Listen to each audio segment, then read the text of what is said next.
4 years ago today, I lost my dad as a result of a certain medical procedure. And 4 years later, I'm still having to talk in code, but you will all know what I'm talking about. And I was humming and hawing whether to do this video today. There's still a lot of unresolved emotion and feeling that I have around the death of my dad. 4 years it's a decent amount of time. That 4 years, that's what, over 1,000 days, but it's gone by really quickly. But mostly, I think grief hits differently when the cause of death isn't a natural one, when the cause of death isn't innocuous, so to speak, because it was far from that. And again, the fact that I'm having to not able to speak directly speaks to the evil. The fact that I can't choose my words exactly how I would like to say them speaks directly to the evil that we've experienced in the last few years in this world and the cover-up that's followed. The censorship that is required, that is always required whenever evil takes hold, whenever a lie takes hold. So I wanted to do a quick video to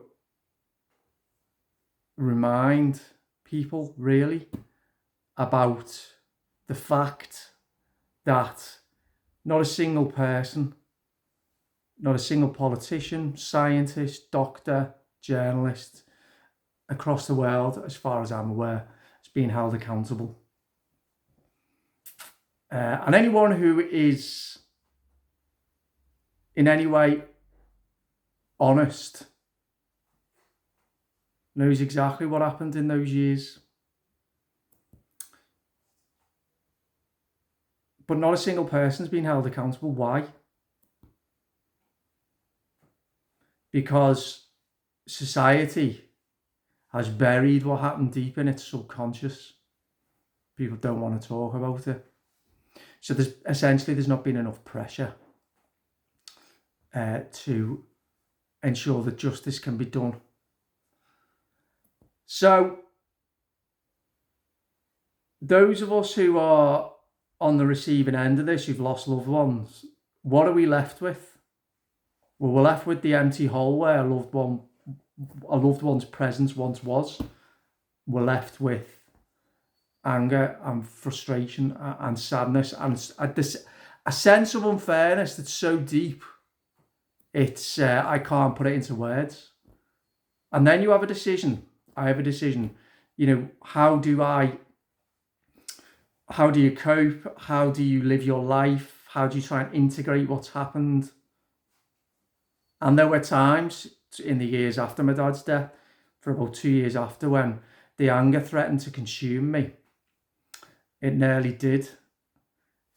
And it was as much the anger, not about what happened. Of course, it was the anger of what happened and how it happened, but the continuing silence of people refusing to acknowledge it.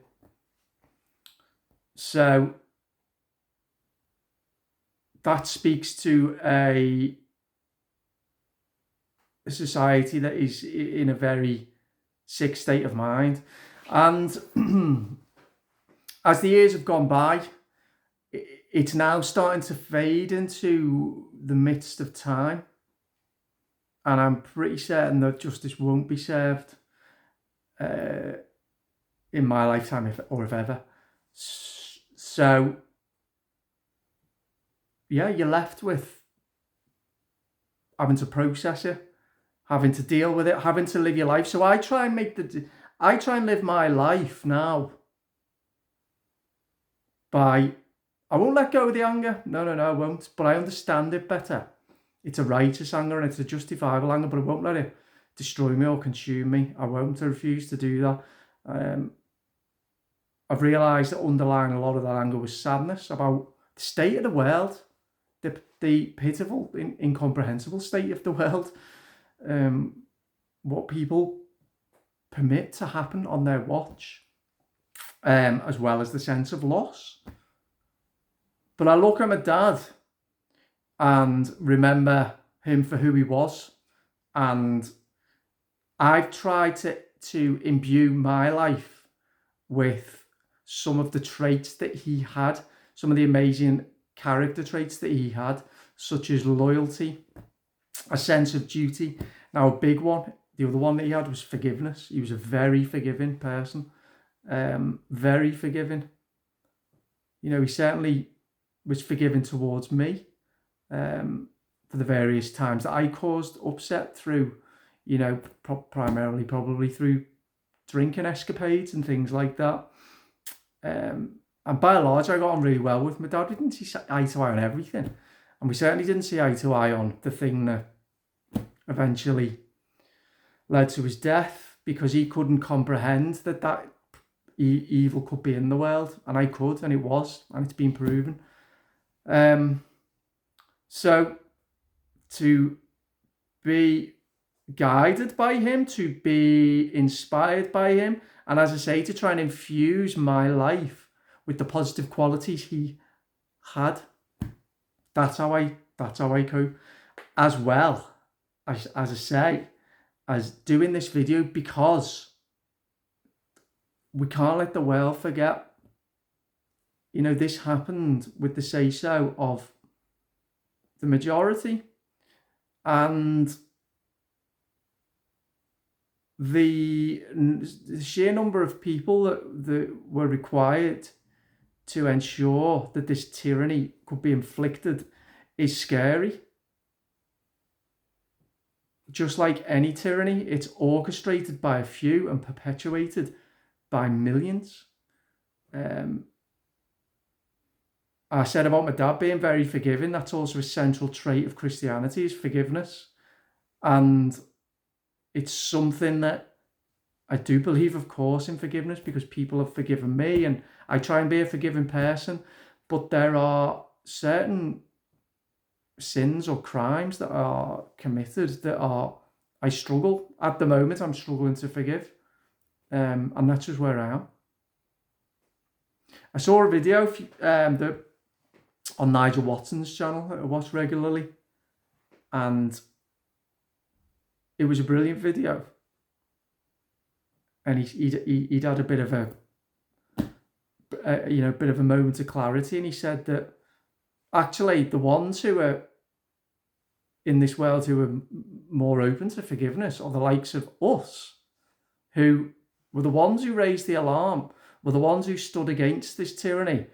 Many of us incorporating huge, heavy losses in terms of people we love dying or being injured or hurt, to our way of life, to our health, our mental health, job losses.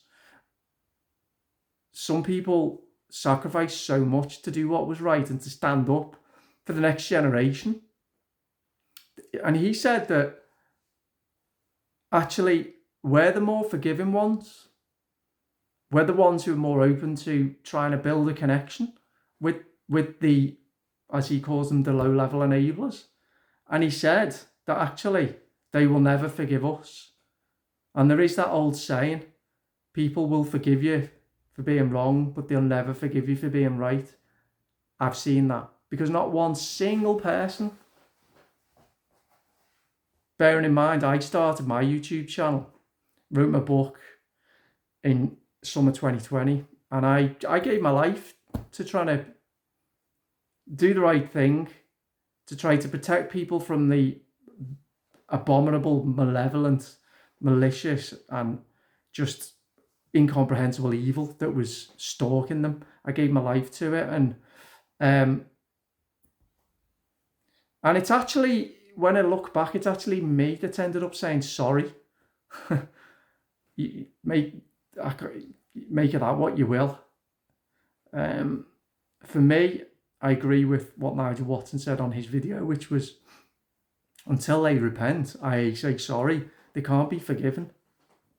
And we're not just talking about minor indiscretion here. We're talking about something that resulted in the death of so many people, in the injury to so many people, the subjugation of so many people, the segregation and ostracization of so many people. And isn't that a scary thought? So we're also left, people like me and very many like me. And there are a lot of wonderful souls who have sacrificed a lot to speak up for what's right, to demolish, to try to expose this lie.